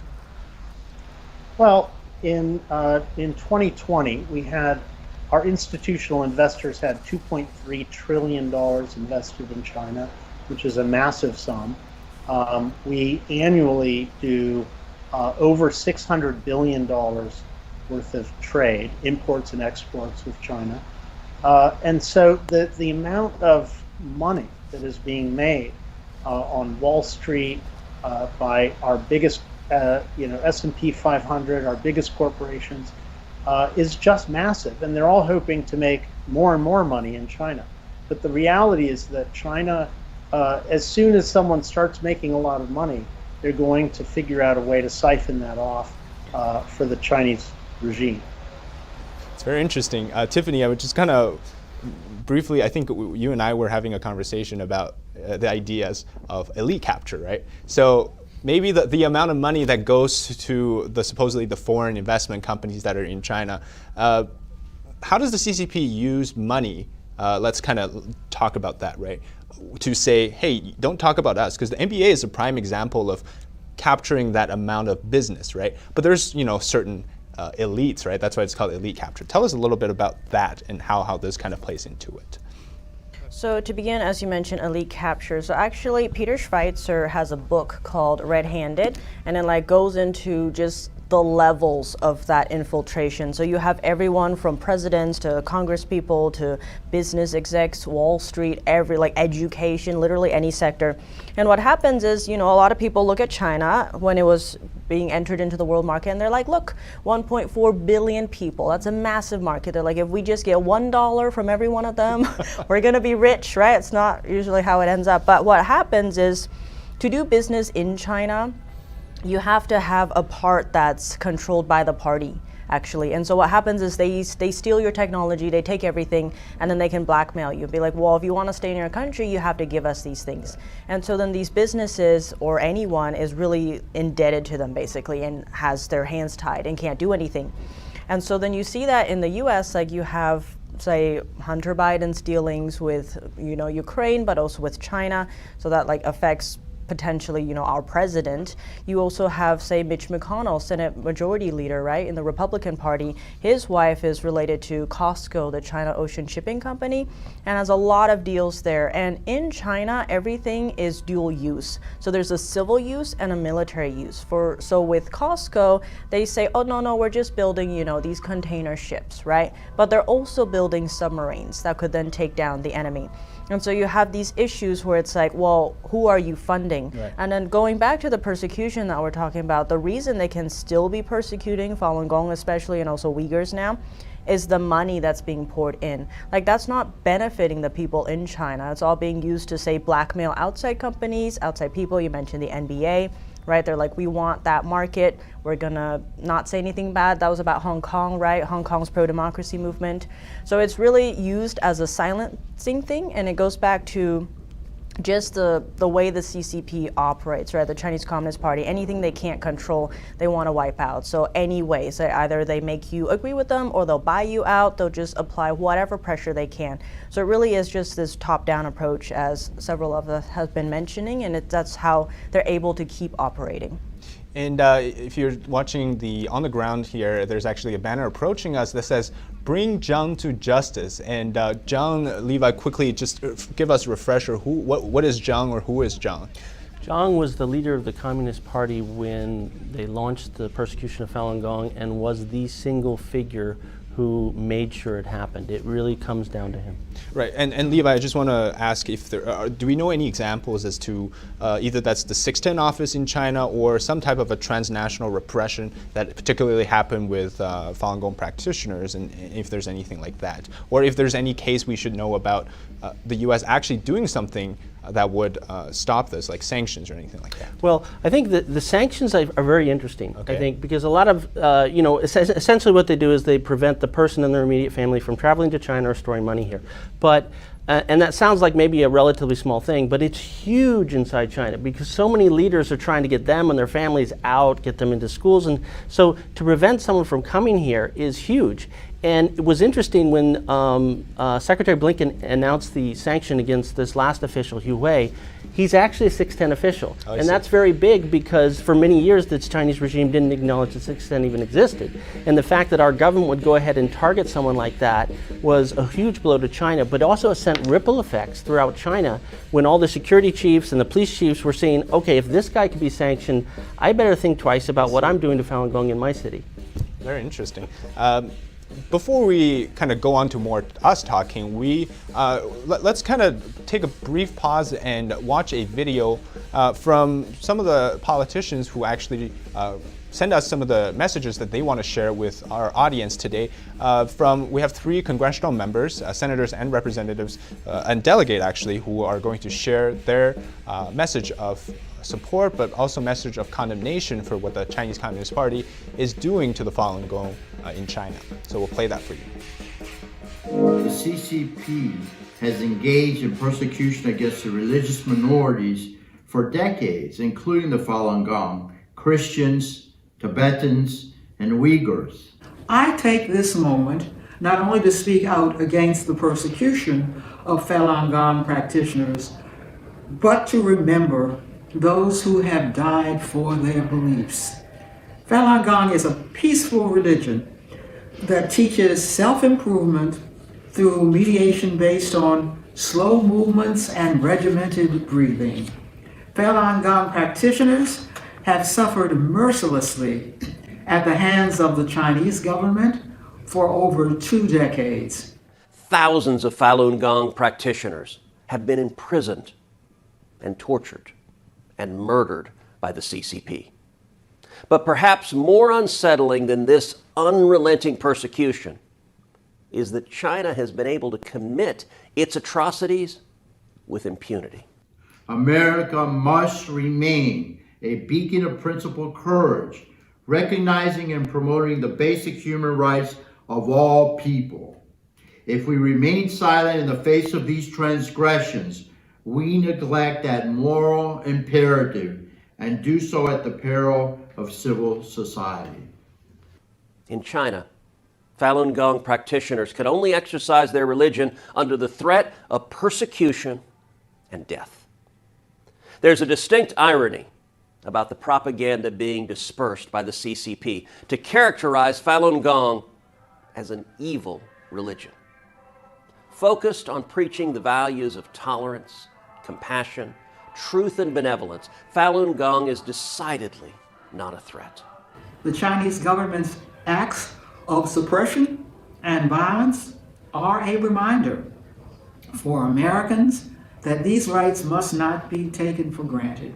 We must fight to raise awareness of those persecuted in China who cannot raise awareness themselves. Allowing the Chinese Communist Party to continue this vicious cycle of persecution without consequences is a dereliction of moral duty. And thank you. If you're just joining us now, we are going to show you exactly where this parade is happening in Washington, D.C. So the start of the parade was near the U.S. Capitol, and they're making their way down Pennsylvania Avenue, and that's going to end them as the destination near the Freedom Plaza area. And then that's where which is near the Washington Monument, as well as the White House. And so that's our parade route today. And to expand on what we've been talking about for the first half an hour is setting up really the reasons or I guess what's been happening in China, right? But there are some extensions or perhaps bigger problems that people are focusing on today. One of them is the forced organ harvesting topic that we're going to discuss. And to start with a topic, really, you know, Falun Gong, how did you guys determine, Levi, that forced organ harvesting was happening even in the first place? First, it started with witnesses. We had people coming out telling these extraordinary stories that was specifically, I remember one instance, the wife of a doctor saying, my husband is taking out vital organs from people in China who are Falun Gong. Was she a practitioner herself? She was not a practitioner, and she was lambasted, by the way. This was a very heroic thing for her to do, because no one ever said this on the world stage before.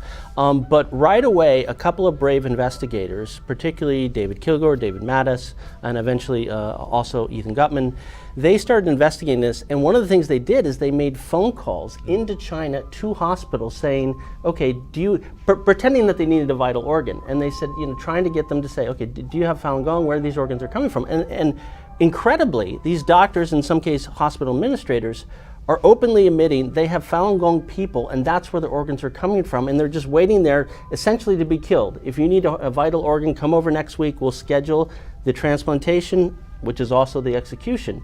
And from there, a floodgate of other evidence came out, but that was really the first piece of evidence that we stumbled upon that really told us the horror of what was happening. And Tiffany, Levi just mentioned the idea that the murder itself could be the organ harvesting or the transplant surgery, right? I remember this year there was a research paper published by an Israeli doctor named Dr. Jacob Levy, and then along with him was a researcher named Matt Robinson from the Victims of Communism Memorial Foundation, right? And in this research paper, tell us a little bit about what exactly was said with regards to the execution that Levi just talked about.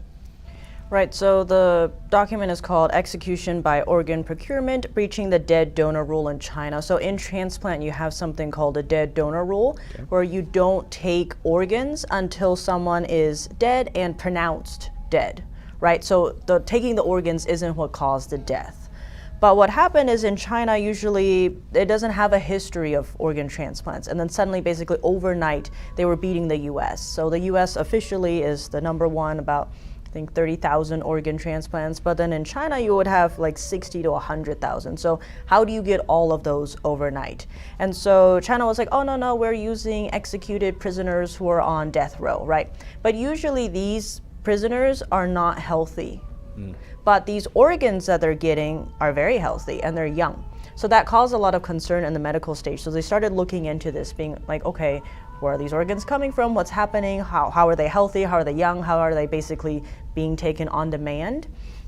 And so this study looked at a bunch of reports in China, in publications there, specifically heart and lung transplants, and they found that usually with that there's a certain process where someone, you know, could be brain dead and then you intubate them and then you take the organ. But what they found in these publications that are in Chinese and was then later translated, Matt Robertson actually knows Chinese, so he could just read them directly. And what happened is there's mention about how the donor died in these publications that they looked at. And so they would cut open the chest, they would look at the heart, it's still beating, and then they would do the surgery. So if they're still, and then they would intubate them afterwards. So that's breaking it. So the study found that these physicians in China and under the CCP were participating in basically executions by organ removal. So they're still alive because that helps lessen the chance of organ failure if you're still alive. And then a lot of the times they just find it a waste of resources and time to give them the proper, say, intubation or anything. And usually with that, it's really hard to get those organs, right? Even if someone did die, say, in a car accident or something, you would have to match them and stuff. But what was happening is people were basically, patients were telling these doctors like, oh, I'm scheduled for a heart transplant. There's unheard of in that field that you would be scheduled for something. He's like, yeah, I'm going to China, and that means that someone is going to be killed for that. Someone's being scheduled to die. Levi, at this point, it really begs the question, you know, why was Falun Gong practitioners the ones that you guys found were the ones being organ harvested? It solved two problems at once, or one problem and one major benefit. The first problem was how do you get rid of all these, what were at one point early 2000, hundreds of thousands, soon became over 1 million and even a couple million Falun Gong practitioners being incarcerated. So how do you deal with that? Gentleman's order was to stamp out this practice. How are we going to, you know, how does that mechanism come about? The second was an enormous business opportunity. I think what people have to remember is this is a $1 billion industry. Right. There's a lot of money in extracting organs and organ transplantation. And so they saw in Falun Gong millions of people that they could kill with impunity who are very healthy and make perfect so-called donors for organ transplantation. And those two reasons really drove this, and it was really driven, at least initially, by the Chinese military. And we actually have the opportunity to hear from one of the victims of the persecution right now. And her name is Tiffany Zhang, and she shared her story today at the rally earlier during this morning. And she spoke with Melina Weisskopf, who is our DC correspondent, and she was on the ground. So we have that video play for you here. So I'm here with Tiffany Zhang, who is a 25-year-old Falun Dafa practitioner. She's been practicing for many years now. Tiffany just came to the United States just 3 years ago after meeting face-to-face with this brutal persecution in China nearly her whole life. Many of her family members were directly involved in the persecution. Tiffany, can you tell us a little bit about your experience, and thank you for joining us today. When I was a child, I have started to be afraid of the sound of knocking the door, because several times the policemen came to my home and they wanted to arrest my mom, and they also wanted to know where my grandma was. And every time I hear the sound of knocking the door, I was really afraid that the people outside the door were the police. So every time I have to keep quiet and step on the bench and to check whether the people outside the door were the police. So if I make sure that the people outside weren't the police, I dared to open the door. Yeah. Yeah, I could only imagine being such during your childhood, always being afraid of who's knocking on the door. That's just something that really stands out and shocks me. You were telling me that your grandmother had to flee home because of the persecution, and your mother was sent to brainwashing centers. And for those of you who aren't familiar, brainwashing centers is a way that the Chinese Communist Party tries to get Falun Dafa practitioners to renounce their faiths. Tiffany, if you could explain to us a little bit about your family story and what they went through. Yeah, my grandma was also a practitioner. She had to flee for many years because she didn't want to give up the belief for Falun Dafa, and then her pension from her company also stopped for many years until her dies. It means that she didn't have any source of living until her dies. Yes, it's really evil. And for my mom, in 1999, the persecution started. She went to Beijing for the petition for Speak Out for Dafa. but she didn't come back for a while. And then my father also didn't know where she was. So my father took me, helped me, a 2-year-old girl at that time, to find where my mother was. It's really, really, really evil, and I was, yeah, and the whole hardship of my family started from that time. And in 2001, my mother was sent to brainwashing center, and the last time she was persecuted in China was in 2018. Yes, that's my experience. That's my family's experience. Yeah. Yeah, I mean, you and your family. I could only imagine, Tiffany, how just that picture of your father carrying a 2-year-old child to search for her mom because the Communist Party took her away simply for practicing this meditation discipline. Now, I want to ask you, after going through such a hardship as a child and pretty much your whole life, why is it important for you to continue practicing? Why do you hold on to this practice? Because I have been a practitioner since I was a child, and I think Falun Dafa is really good, and truthfulness, compassion, and forbearance is right. I think as a human being, I should stick to what I think is right. Yes, this is the reason I stick to it. Thank you so much for your time. And any last words for our audience, maybe sharing your reason about why you want to share this message to our audience today? Yes, the reason I want to share my story is I'm the 3rd generation in my family to be persecuted in China because we practice Falun Dafa, and I want to use my story to tell more people that how evil the Chinese Communist Party is, and I want to call on more people to join us to stop this very evil persecution. I think the justice will conquer the evil at the end. This is the reason I'm sharing today. Thank you. Thank you so much for ending on those words of hope, Tiffany. We really appreciate it. And the worst part is, it's not just Tiffany who has experienced this. There are many people like her who grew up in this evil environment, and many who are still facing this persecution today. So thank you so much for sharing. Thank you so much. And thanks again for tuning in. Now we will just take a look on the ground here to see some of the banners as we approach the later half of the parade here. As you can see, this lady here is holding up a Quit the Chinese Communist Party sign, and that's a very interesting one, perhaps we will talk about in a bit. Dr. Kaur, if you're with us here, let's talk about the business of organ harvesting, but specifically the international side of things, right? Tell us a little bit more. Well, one of the problems, I think, one of the biggest with organ harvesting, beyond the potentially, I mean, I don't know how many people have died from this, but is that it's compromising citizens around the world. So you've got people from England, Israel, Saudi Arabia, who are going to China to get organs, and they should know that these organs are coming from prisoners of conscience, Falun Gong, potentially Uyghurs now. What they're doing is they're taking blood samples from all of these prisoners, especially prisoners of conscience who don't drink or don't smoke for religious reasons, which gives them healthier organs. And so it's a transnational problem, and we've got very few laws around the world. Britain has passed a law against its citizens going abroad, including to China, to get organ transplants where they would be illegal in Britain. The United States is considering such a law, but we haven't passed it yet. So we really need to insist that our government officials take the proper action against this transplant abuse.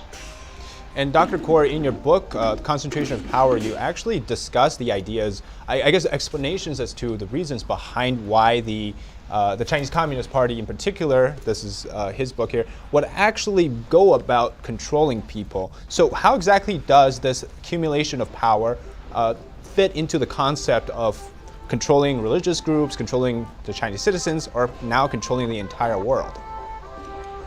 Well, one of the reasons that the Chinese Communist Party, it's so important to pay attention to the Chinese Communist Party no matter where you are, to support Falun Gong no matter where you are, is that the Chinese Communist Party in China, the regime in China, is becoming one of the most powerful organizations in the world. They are incredibly organized. That's what they believe in. They're in lockstep. They try to force their citizens to be in lockstep. There's no dissidents allowed. You don't have a free press. So the Chinese citizens are the government is trying to force them into thinking the way in which the Chinese Communist Party thinks. And China is trying to become hegemonic globally. They're trying to control the world, really. This is a well-recognized fact. There's an academic published in Oxford University Press named Roche Doshi, who's written a book called The Long Game, in which he convincingly argues that the Chinese Communist Party is not just trying to control China, they're trying to control the world. And what we're watching right now is you have this is a legal parade you're allowed to do here in Washington, D.C. And perhaps you've seen these type of parades taking place across the country, in New York, in Los Angeles, around the United States, and other parts of the world, except in China. Levi, the idea of being able to protest or stand on the street and do this is quite, I guess, impossible in China, right? So let's talk about the ideas of technology, right? Because that's the aspect that really helps them to maintain the control. How exactly has that been evolved, or has been evolving since the persecution started for the Chinese Communist Party? It's interesting because it not only evolved around the persecution, it was built initially for the persecution. Okay. I remember in a trade show, Ethan Gutman was actually at a trade show in the early years, and he's an investigative journalist that's been following the Falun Gong story for more than 20 years, where there were Western companies actually pitching their services and technology as a way to build up what is now known as the Great Firewall. I see. And stop people from reaching information about Falun Gong, and as a way to help surveil and track Falun Gong. So Falun Gong very much became sort of a case study, a subject, an impetus to grow some of the technology, which now today is the Great Firewall, which blocks a lot of the internet for Chinese citizens. There's also an enormous system of, I think at this point, 600 million closed circuit cameras around the country called Skynet. Right. And they use that to surveil and monitor Falun Gong. And of course, it doesn't stop at Falun Gong. It's now the entire Chinese populace. And just as with the persecution goes, now Uyghurs are another group that's being targeted. Tibetans, right? Muslims, Christians in China as well. Tiffany, what about today?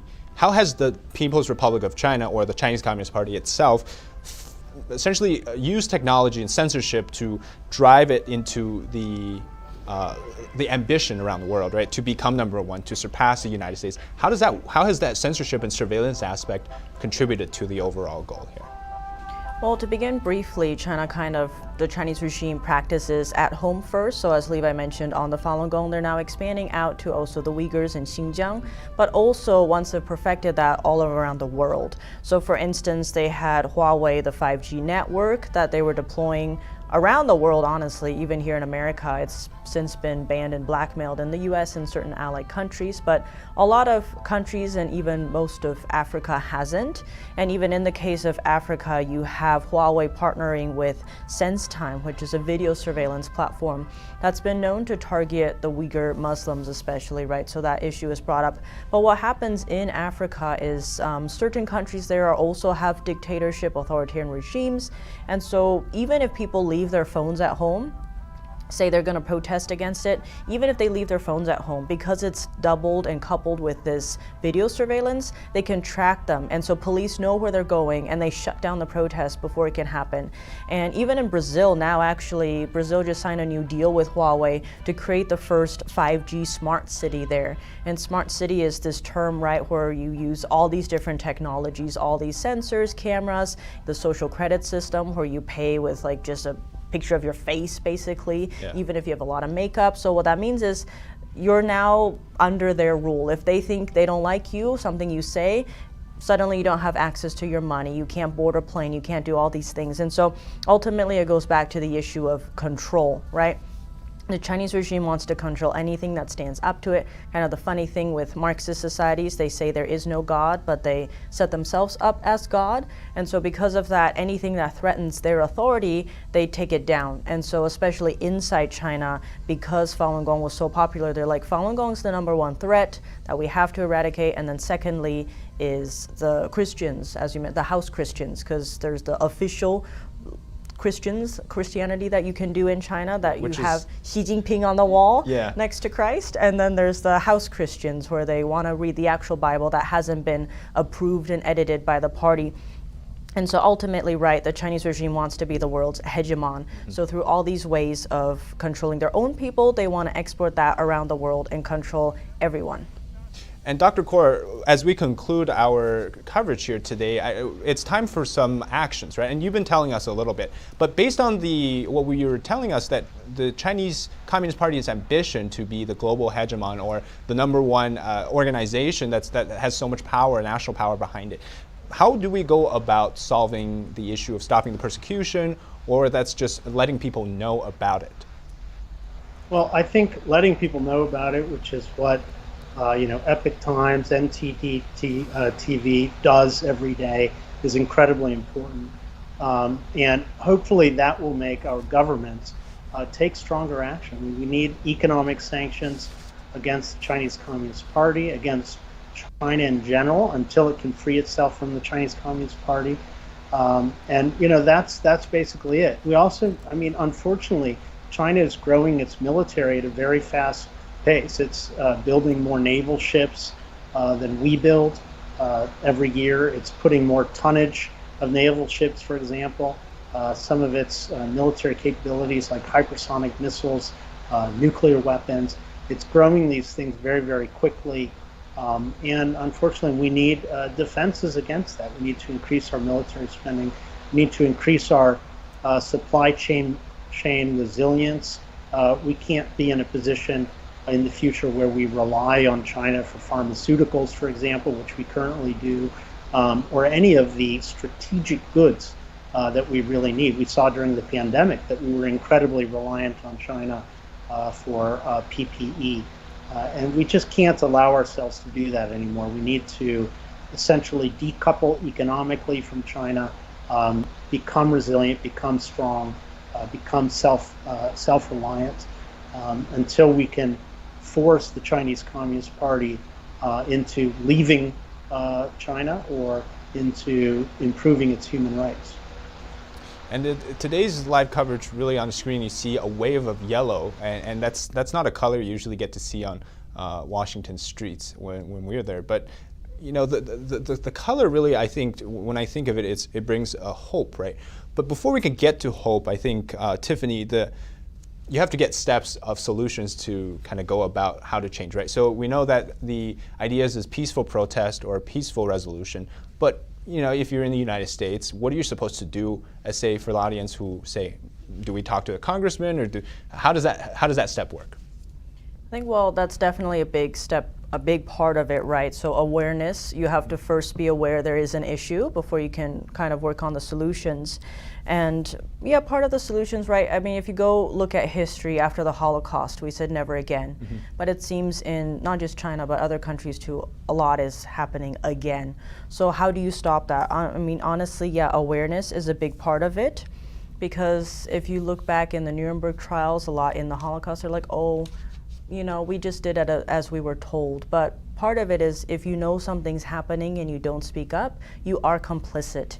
And so some have already said, we'll see Nuremberg-like trials for what's happening in China, especially with this organ harvesting. And it's not just those involved, the ones directly doing the transplants, or, the judges who are sentencing these people. It's also the companies in the West, right, who are funding this, turning a blind eye and really being complicit.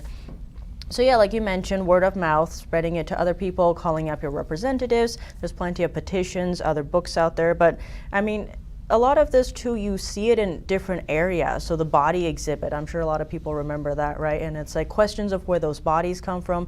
China didn't become a transplant nation overnight. But now they are regarded as number one when it comes to transplants. Like, medical institutions around the world are learning from them. And what does that mean for our medical institutions going forward if we're learning from them and they're killing these innocent people on demand for their organs? Yeah. So there's a lot of questions there, and it's honestly like, has to stop somehow, right? And Levi, as our last 2 minutes here, I kind of, something that interesting you were talking to me about, which is what exactly happens when you neglect the calls of the people who say, we've been through this, and then how do we go from here? Sure. I mean, I think a lot of times you hear people quote Martin Luther King, and justice anywhere is a threat to justice everywhere. And it sounds somewhat theoretical. It's a nice sentiment, but I think COVID-19 is illustrative in a very, very concrete way related to organ harvesting. This is an idea I think the first expressed by one of the lead organ harvesting investigators, David Mattis. If we think about if we got real with forced organ harvesting, what would that really look like? We would have to have transparency into every single medical institution in China and know exactly what's going on. Maybe it's a person there, maybe somehow. If we had someone in the Wuhan hospital on the end of that night, what was December 29th, we would have known, okay, we've got a potentially dangerous virus here, and right away the United States and other countries would be able to take action. And it has a real, not having that transparency has been a real problem. And I think Taiwan is a test case that indicates that theory is true. They had transparency, they saw what was happening, they immediately shut down flights, and it's like they're on a different planet. They were out without the virus for a year and a half, and even today it's a very, very open place. So I think there are real ramifications for ignoring this kind of a bad actor on the world stage. It's very interesting, as this issue will be ongoing until, I hope that next time we don't have to cover this as the persecution would end in China. But I want to thank you all for contributing and your amazing analysis today. So I want to thank our panelists, but also your us, the audience watching at home, for sticking with us for the hour and really pay attention to this issue. Now, our coverage will conclude now on the 2022 End Persecution Parade in Washington, D.C. I'm David Zhang, and take care. Have a wonderful day.